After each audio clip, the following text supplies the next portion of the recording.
Hello guys, good afternoon. Mag-sopas po tayo ngayon. Request granted po ng hubby ko. Kaya ito, magluluto po ako ngayon ng sopas. Ngayon tanghali po. Ngayon, ayan po ang ingredients ko. Simpleng sopas. Simpleng ingredients and pang 2-3 person po lang po yan.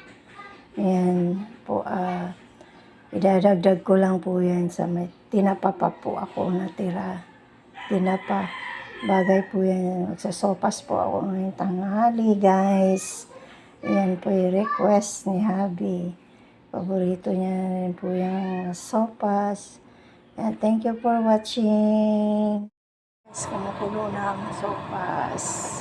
Finish product.